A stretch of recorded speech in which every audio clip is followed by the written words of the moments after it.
नमस्कार, India news में आपका बहुत बहुत स्वागत है। मैं हूं आपके साथ अनुराग मुस्कान। बीच बहस के 5 सवाल। जी हां, इस खास शो में हम आपको उन बड़े 5 सवालों से रूबरू कराते हैं जो देश में राजनीतिक और सामाजिक बहस का मुद्दा बने हुए हैं। वो सवाल जिन्हें जानना आपके लिए बेहद जरूरी है और जिनका जवाब आपको सीधी सपाट खबरें नहीं दे सकती। सबसे पहले देखिए वो 5 सवाल जो आज सुर्खियों में छाए हुए हैं। आज का पहला सवाल, शिवसेना ने मोदी सरकार को नसीहत क्यों दी, बताएंगे आपको। दूसरा सवाल, बिहार की सियासत से होगा, गिरिराज सिंह ने बिहार में सवर्ण को मुख्यमंत्री पद के लिए खारिज क्यों कर दिया, विस्तार से दिखाएंगे आपको। तीसरा सवाल, राहुल गांधी की स्पेन यात्रा को लेकर आखिर विवाद बढ़ता क्यों जा रहा है, इसकी भी पड़ताल करेंगे। चौथा सवाल होगा सोमनाथ भारती का। सोमनाथ भारती को कस्टडी में लेकर दिल्ली पुलिस क्या जानना चाहती है, यह भी बताएंगे आपको। और आज का आखिरी और 5वां सवाल होगा गुड़गांव से। गुड़गांव की महिला पुलिस अधिकारी ने कमिश्नर पर आरोप आखिर क्यों लगाया, ये होंगे 5 सवाल।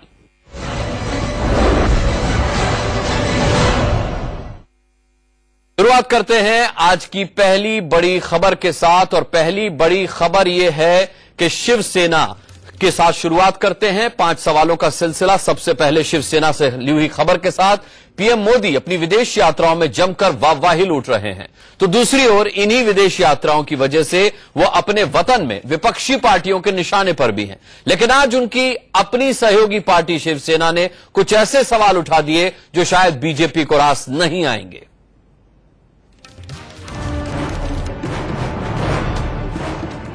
पीएम मोदी के विदेश दौरे पर सेना को क्या ऐतराज है?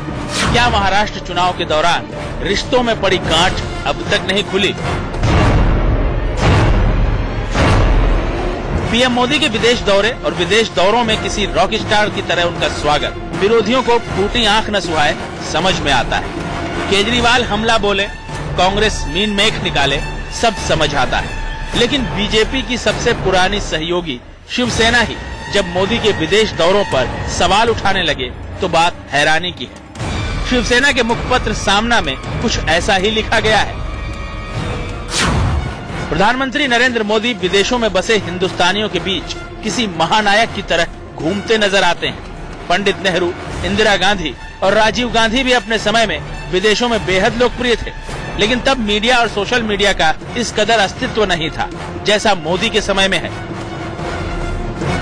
शिवसेना ने पीएम को नरसिम्हा राव, मनमोहन सिंह और राजीव गांधी के योगदान की भी याद दिलाई। नरसिम्हा राव और मनमोहन सिंह मोदी की तरह भले ही लोकप्रिय न रहे हों, लेकिन भारतीय अर्थव्यवस्था की प्रगति में इनके योगदान को कैसे भूला जा सकता है। पीएम मोदी का सपना भले ही डिजिटल इंडिया का है, लेकिन इंदिरा गांधी और राजीव गांधी ने दूरदर्शन और दूरसंचार के क्षेत्र में देश को आगे बढ़ाया। राजीव ने गांव-गांव तक फोन पहुंचाया। लेकिन संपादकीय की आखिरी लाइन में शिवसेना ने विवाद शांत करने की भी कोशिश की। लोकप्रियता के मामले में मोदी आगे चल रहे हैं, इसलिए उनको अभिनंदन। ये पहली बार नहीं है जब शिवसेना ने पीएम मोदी और केंद्र सरकार पर सवाल उठाए हों। इसकी जड़ में महाराष्ट्र चुनाव के नतीजे हैं, जिसमें ज्यादा सीटें लाकर बीजेपी ने शिवसेना को अपनी शर्तों पर सरकार में शामिल होने के लिए मजबूर कर दिया था। Bureau report, India news. तो ये था पहला सवाल। अब बढ़ते हैं दूसरे सवाल की ओर। बीजेपी ने लालू नीतीश के किले में सेंधमारी का नया फॉर्मूला ढूंढ निकाला है। अगड़े पिछड़े की राजनीति में आगे निकलने की कोशिश में बीजेपी नेता गिरिराज सिंह ने बड़ा बयान दे दिया है। गिरिराज सिंह का कहना है कि बिहार में सवर्ण मुख्यमंत्री नहीं बनेगा।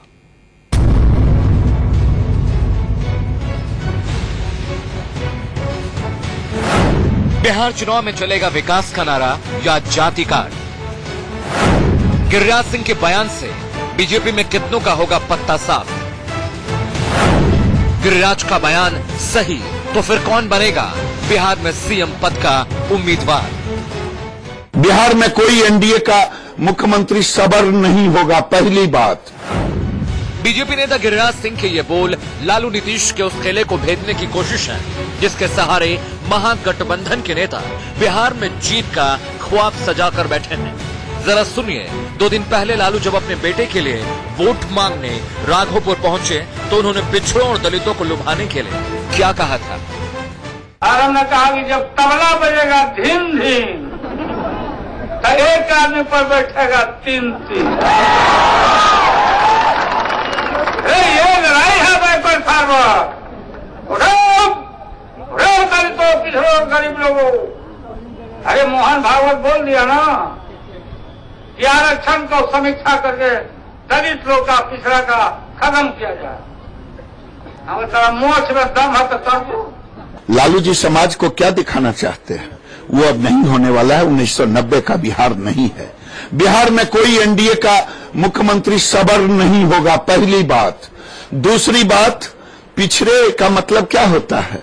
लालू जी का ससुर, लालू जी की सरहद, लालू जी के साला, लालू जी की पत्नी, लालू जी की बेटी, लालू जी का बेटा। राघोपुर में सतीश यादव पिछड़ा नहीं होगा? उन्हीं का बेटा पिछड़ा कहलाएगा। सवर्ण समुदाय से आने वाले गिरिराज सिंह खुद सीएम के दावेदार माने जा रहे थे। उनके अलावा केंद्रीय मंत्री राधा मोहन सिंह, राजीव प्रताप रूडी, सीपी ठाकुर भी मुख्यमंत्री की रेस में गिने जा रहे थे। लेकिन गिरिराज के बयान के बाद बीजेपी में सवर्ण नेताओं की सीएम पद की दावेदारी खत्म मानी जा रही है।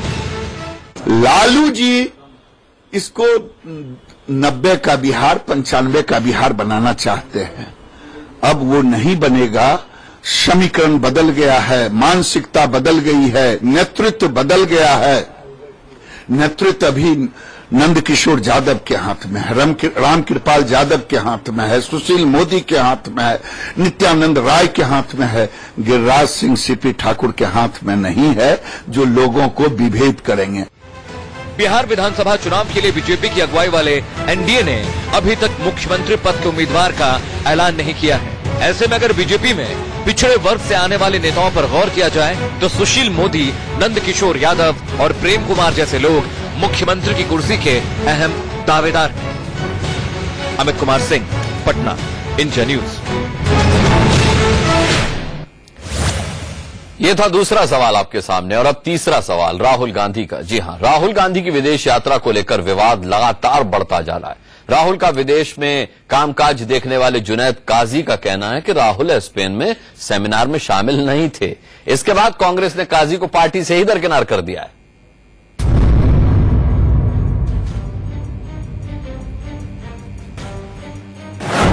राहुल गांधी अमेरिका में हैं या कहीं और? क्या राहुल गांधी वाकई किसी सेमिनार में शामिल होने गए हैं? विदेशों में राहुल का कामकाज देखने वाले जुनैद काजी ने इस्तीफा क्यों दिया? आखिरकार नाना करते इस बार भी राहुल गांधी की विदेश यात्रा पूरी तरह विवादों में घिर ही गई। सोमवार को राहुल गांधी के दफ्तर ने 3 तस्वीरें जारी कर यह दावा किया था कि राहुल गांधी अमेरिका के एस्पेन शहर में चार्ली रोज के एक सेमिनार में शामिल हो रहे हैं। बीजेपी इन तस्वीरों पर सवाल उठा ही रही थी, लेकिन विदेशों में राहुल गांधी का कामकाज देखने वाले जुनैद काजी ने तो कांग्रेस के दावों की हवा ही निकाल दी। जुनैद काजी ने दावा किया कि राहुल स्पेन में तो हैं, लेकिन चार्ली रोज के कार्यक्रम में शामिल नहीं हुए। इस बयान से बौखलाई कांग्रेस ने जुनैद को पार्टी से ही दरकिनार कर दिया। हमारे सपोर्टर्स मेरे पीछे लगे कि भाई आप प्रेसिडेंट हैं, आपको मालूम होना चाहिए राहुल जी कहाँ है। तो हर चीज में हमको किसी भी तरह की इंटीमेशन नहीं मिली। तो हमने जब मालूम किया कि चार्ली रोज के भी प्रोग्राम में नहीं है, सो ये सिचुएशन है। इधर बीजेपी ने अब कांग्रेस पर हमला और तेज कर दिया है। बीजेपी नेता कांग्रेस से राहुल गांधी का सही पता ठिकाना पूछ रहे हैं।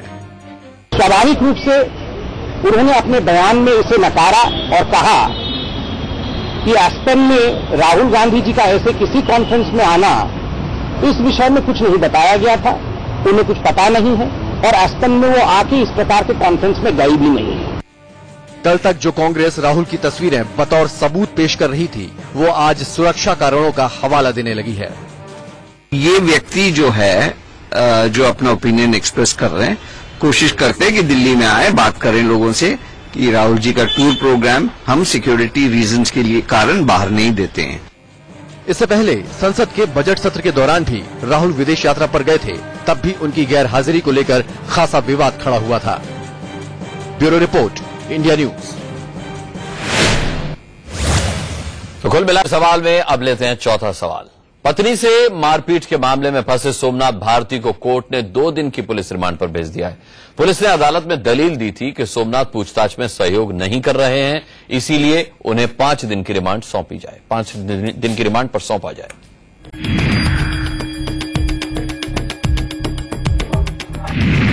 सोमनाथ भारती को रिमांड पर लेकर पुलिस क्या जानना चाहती है? पुलिस की जांच में सहयोग क्यों नहीं कर रहे हैं सोमनाथ भारती? पुलिस से भागने में किन लोगों ने सोमनाथ की मदद की? द्वारका कोर्ट ने सोमनाथ भारती को 2 दिन की पुलिस रिमांड पर भेज दिया है। इससे पहले सोमवार रात करीब 10:15 बजे सोमनाथ भारती संविधान की किताब लहराते हुए द्वारका थाने में सरेंडर करने पहुंचे थे। In compliance of the direction of Honorable Supreme Court, I am here to surrender. I was not running away from law. I was only availing the legal remedies guaranteed by the Constitution of India. Somnath की गिरफ्तारी के बाद police ने रात में ही उनका medical checkup कराया और फिर सेक्टर 23 थाने ले आई। सूत्रों के मुताबिक यहाँ उनसे पूछताछ का लंबा सिलसिला चला। सोमनाथ से पूछा गया कि आप इतने दिनों तक कहां थे, किन लोगों ने आपकी मदद की, आप सही हैं तो जांच से क्यों भाग रहे थे, आपकी अपनी पत्नी से रिश्ते कब और क्यों खराब हुए रिश्तों को सुधारने के लिए क्या किया गया, क्या आपने पत्नी लिपिका के घर वालों से दहेज की मांग की थी, आपको कानून की जानकारी है फिर भी आपने जबरन अपनी पत्नी का गर्भपात कराया, आपने अपनी पत्नी को कुत्ते से क्यों कटवाया, आपने अपनी पत्नी लिपिका को जान से मारने की कोशिश भी की। सूत्रों के मुताबिक सोमनाथ ने पुलिस को इन सवालों के घुमा फिरा कर जवाब दिए, जिसके बाद पुलिस ने फैसला किया कि सही जानकारी लेने के लिए उन्हें रिमांड पर लेना जरूरी है। दूसरी ओर आम आदमी पार्टी अभी भी इसे घरेलू मामला बता रही है। पार्टी भी इस बात को मानती है कि इनका पारिवारिक मामला है और पति पत्नी दोनों को साथ बैठकर मामले को सुलझाने की कोशिश करनी चाहिए और अगर नहीं सुलझेगा तो अदालतें हैं अपना फैसला सुनाएंगी। सोमनाथ की जमानत याचिका पर सुप्रीम कोर्ट गुरुवार को सुनवाई करेगी। अजीत श्रीवास्तव के साथ मनोज वर्मा, दिल्ली, इंडिया न्यूज। सवाल में अब आज का आखिरी और 5वां सवाल। दिल्ली के नजदीक गुड़गांव में एक रेप केस को लेकर 2 पुलिस अधिकारी आपस में भिड़ गए। महिला ज्वाइंट कमिश्नर ने पुलिस कमिश्नर पर गंभीर आरोप मढ़ दिए हैं।